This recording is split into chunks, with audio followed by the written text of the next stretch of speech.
반가 안녕하세요. 박용덕입니다. 공인중개사법 하루 3문제 기출 보객기 시간입니다. 여러분 문제 풀기 전에 구독, 좋아요, 알람 설정 해주시면 감사하겠습니다.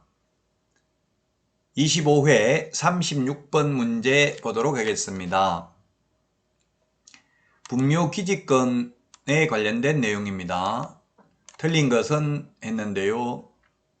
기억, 장래의 묘소, 가묘, 예장, 미리 명당자리 죽지도 않았는데 잡아놓은 것은 분묘기지권 인정되지 않습니다. 맞습니다. 그 다음에 니은, 즉시 분묘기지권을 취득한다. 즉시 X죠. 20년간 평온공연하게 분묘기지를 점유하고 봉제사해야 취득을 합니다. 그 다음에 디귿, 평장되어 있어서 객관적으로 인식할 수 있는 외형을 갖추고 있지 않는 경우 분묘기지권이 인정되지 않습니다. 봉분이 있어야 됩니다.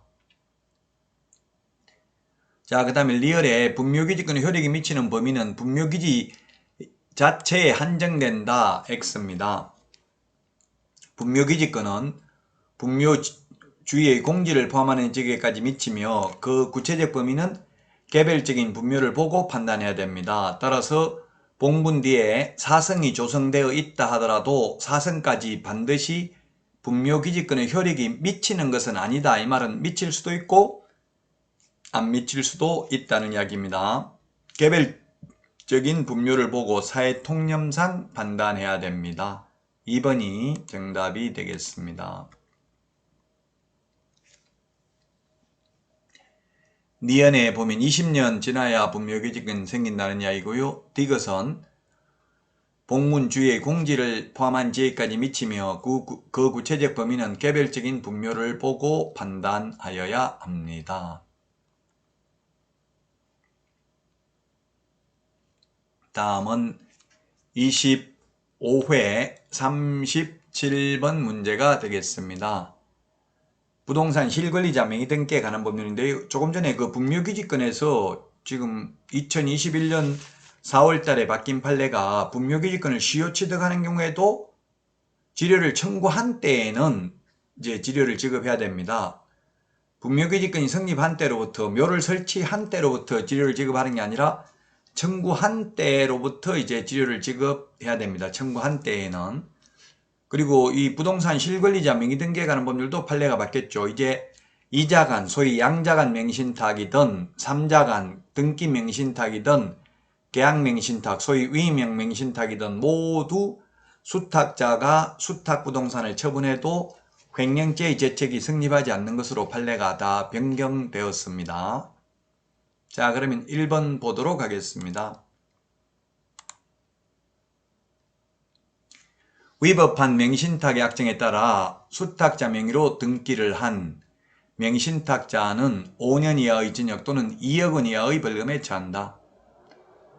네, 이게 민법에서는 이런 게 벌칙이 시험에 출제되지 않았을 텐데 공인중개사법에서는 이런 식으로 출제됐습니다. 신탁자나 또는 3년 초과 장기 미등기자, 허위담보 목록을 제출한 자 5년 이하의 징역이나 2억 원 이하의 벌금이고요. 그 다음에 수탁자는 3년 이하의 징역이나 1억 원 이하의 벌금에 해당됩니다. 따라서 1번은 맞고요. 2번은 무효인 명신탁의 약정에 따라 수탁자 명의로 등기를 한 명신탁자에게 해당 부동산 가액의 100분의 30에 해당하는 확정금액, 이게 틀렸습니다. 확정금액이 아니라 100분의 30 범위 내에서 대통령령으로 정하는 과징금을 부과합니다.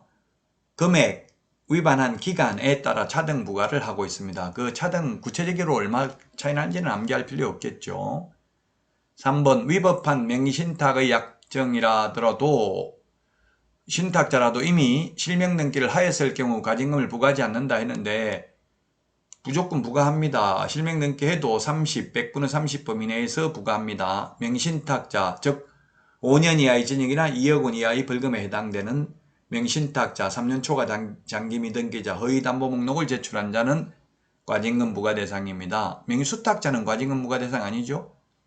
4번 명신탁을 이유로 과징금을 부과받은 자에게 과징금 부과일로부터 부동산 평가액의 100분의 20에 해당하는 금액을 매년 부과한다 했는데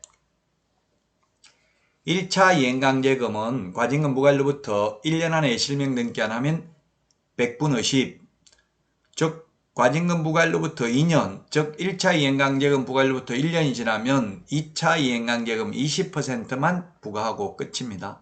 매년 계속 부과하지는 않습니다. 5번 종교단체의 명의로 그 산하 조직이 보유한 부동산에 관한 물건을 등기한 경우 그 등기는 언제나 무효다 했는데 배우자, 종중, 종교단체의 명의신탁은 조세포탈, 강제집행의 면탈, 법령상 제한의 회피를 목적으로 하지 않는 경우에는 효력이 있습니다.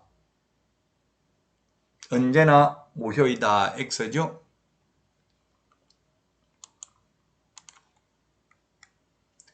네, 1번이 정답이라고 했습니다. 명신탁자는 과징금 부과 대상입니다. 수탁자는 과징금 부과 대상 아닙니다. 과징금은 이미 실명 등기했어도 부과합니다. 신탁자는. 4번은 1차 이행강제금 10%, 2차 이행강제금 20% 부과합니다. 종중, 종교단체, 배우자 명의신탁은 조세포탈 목적 등이 아니면 유효합니다. 효력이 있습니다. 다음은 38번 문제 보겠습니다. 임대차 존속기간에 대한 설명으로 틀린 것입니다. 1번에 보면 민법 임대차는 최단기 존속기간이 없습니다. 민법은 최단기가 없는데 최단기가 있는 게 주택임대차는 최단기 2년, 상가는 1년, 농지는 원칙 3년이고요. 다년생 식물재배지는 5년입니다. 농지임대차. 그 다음에 민법 전세권은 건물전세권은 최단기 1년이고 최장기 10년입니다. 민법에서 지상권은 최장기는 없고 최단기는 경관 건물 30년, 목조 건물 15년, 공작물은 5년입니다. 2번 민법상 상가 임대차 계약의 갱신 횟수는 제한 규정이 없습니다. 민법에서는. 주택임대차의 경우 계약갱신 요구 행사할 수 있는 것 1회에 하나의 계약갱신 요구권을 행사할 수 있습니다. 상가는 최초 임대차 기간을 포함한 전체 임대차 기간이 10년을 초과하지 않는 범위 내에서 임차인이 계약갱신 요구권을 행사할 수 있습니다. 자, 그 다음에 3번 주택임대차보호법에서는 임대차 기간이 끝난 경우에도 임차인이 보증금을 반환받을 때까지는 임대차 관계가 존속하는 것으로 봅니다. 4번 주택임대차보호법상 임대차 최단기 존속기간은 2년입니다. 임차인은 2년 미만으로 정한 기간의 유효함을 주장할 수 있다. 편면적 강행 규정이기 때문에 그렇습니다. 상가도 편면적 강행 규정이죠. 5번 민법상 존속기간의 약정이 없는 토지임대차에서 임차인이 계약 해지의 통보를 하면 임대인이 해지 통보를 받은 날로부터 6개월이 지나면 효력이 발생하는 게 아니라 민법은 3개월이 지나면 효력이 발생합니다. 임차인이 해지 통보하면 임대인이 해지 통보하면 6개월이 지나면 효력이 발생하죠. 근데 주택임대차나 상가임대차가 묵시적 갱신됐을 때 임차인이 해지 통보하면 3개월 지나면 효력이 발생하고 임대인은 임차인에게 또다시 최단기 존속기간을 주택, 상가는 보장해 주어야 합니다. 5번이 정답이 되겠습니다. 임차인이 해지 통보하면 1월이 지나면 효력이 발생합니다. 민법상 존속기간의 약정이 없는 경우 임대인이 해지 통보하면 6개월이 지나면 효력 발생한다고 했습니다. 여러분 많은 도움 되셨나요? 도움 되셨다면 구독, 좋아요, 알림 설정 해주시면 감사하겠습니다. 오늘도 여러분 숙제가 아닌 축제 같은 하루 되시기 바랍니다. 다음 시간에 다시 찾아뵙도록 하겠습니다. 안녕히 계십시오. 안녕.